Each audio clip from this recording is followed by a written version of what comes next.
గంజాయి పాడుగాను 2 తెలుగు రాష్ట్రాలల్లా శాప కింద నీళ్ళ లెక్క వాకుతున్నది. గంజాయి మత్తుకు షిత్ అయితుర్రు చదువుకునే పొల్లగాండ్లు.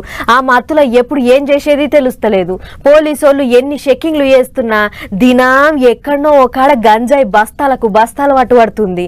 అందుకే ఇక ఇట్లయితే కాదని ఏపీ సర్కార్ వాళ్ళు గట్టి ఈగ్రమే చేసిర్రు. ఇక గంజాయి కాదు కదా, దాని పేరు కూడా ఇనబడకుండా చేస్తారట.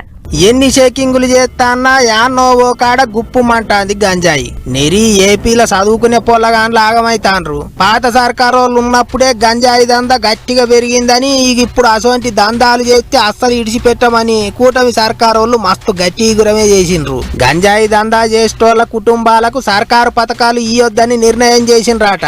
మంత్రి నారా లోకేష్ తత్తిమ మంత్రులంతా కలిసి కూకొని మాట ముచ్చట్లు చేసిండ్రు.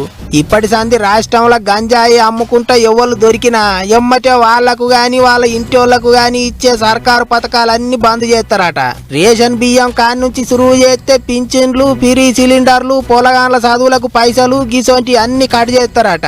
గంజాయి దందా చేసేటోళ్లకు కొత్తగా ఇచ్చే సర్కారు పథకాలు కూడా ఇయ్యరట. అడ్డెడు వడ్ల ఆశకు పోతే తూమెడు వడ్లు గొడ్డొచ్చి తినిపోయిందట. గంజాయి దందా మీద సంపాదనకు ఆశ పడితే సర్కారు వాళ్ళు ఇచ్చే పథకాలన్నీ పోతాయి, మీదికెళ్ళి కేసులు అవుతాయి. ఇక మీ ఇష్టం అన్నట్టు చెప్తున్నారు సర్కారు వాళ్ళు. అంతేకాదు గంజాయిని మొత్తానికే తరిమి కొట్టేందుకు ఈగలని ఓ బలగం తయారు చేసిండ్రట. పొలగాండ్లు చదువుకునే బడులు, కాలేజీలు, యూనివర్సిటీలు, గ్రామ వార్డు సచివాలయాలలో ఈ ఈగల కమిటీలు పనిచేస్తాయట. గంజాయి వాసన పసిగట్టి దొరకబట్టుడే ఈ కమిటీల పని అన్నట్టు. ఎక్కడ గుప్పుమన్నా ఎమ్మటే దొరకబట్టుడు, వాళ్ళను లోపటేసుడు, ఇంటోళ్లకు సర్కారు పథకాలు బంద్ చేసుడు. చాక్లెట్లు, బిస్కెట్లు దొరికినట్టు దొరుకుతుండేటాలకు గంజాయి దాగి ఆ మత్తుల ఎవడేం చేసేది తెలుస్తలేదు. అందుకే గిట్ల గంజాయి మీద పెద్ద యుద్ధమే సురువు చేసిండ్రు సర్కారోళ్ళు.